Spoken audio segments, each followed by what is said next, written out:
കൈപ്പുറം അംഗൻവാടിക്ക് സമീപത്തായി പ്രായമായവരും വിദ്യാർത്ഥികളും ജോലിക്കാരുമായി നിരവധി യാത്രക്കാർ ബസ് കാത്തുനിൽക്കൽ പതിവാണ്. വെയിലായാലും മഴയായാലും യാത്രക്കാർക്ക് കയറിയിരിക്കാൻ ഒരു ഇരിപ്പിടമെന്ന ആശയവുമായി പരിസ്ഥിതി പ്രവർത്തകൻ കൈപ്പുറം അബ്ബാസ് ആ ഭാഗത്തുള്ള യുവാക്കളുമായി ചർച്ച നടത്തുകയും 2 ദിവസത്തെ പരിശ്രമത്തിനൊടുവിൽ കൈപ്പുറം അംഗൻവാടിക്ക് സമീപത്തായി മഴയും വെയിലും കൊള്ളാത്ത തരത്തിൽ നല്ല ഒരു വെയിറ്റിംഗ് ഷെഡിംഗ് യുവാക്കളുടെ കൂട്ടായ്മയിൽ പണി പൂർത്തിയാക്കി യാത്രക്കാർക്കായി സമർപ്പിക്കുകയായിരുന്നു. Abbas Kaipuram, Farooq P, Samad Vellakkavil, Basheer K, Shameem V, Bapputty, Nishad എന്നിവരുടെ നേതൃത്വത്തിൽ പരിസരത്തുള്ള എല്ലാ യുവാക്കളുടെയും സഹകരണത്തോടെയാണ് പണി പൂർത്തീകരിച്ചത്.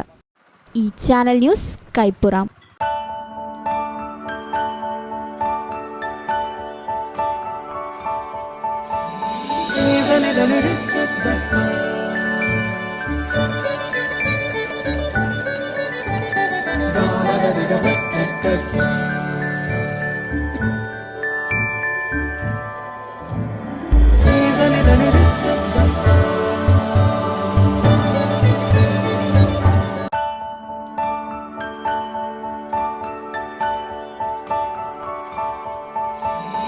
Isn't it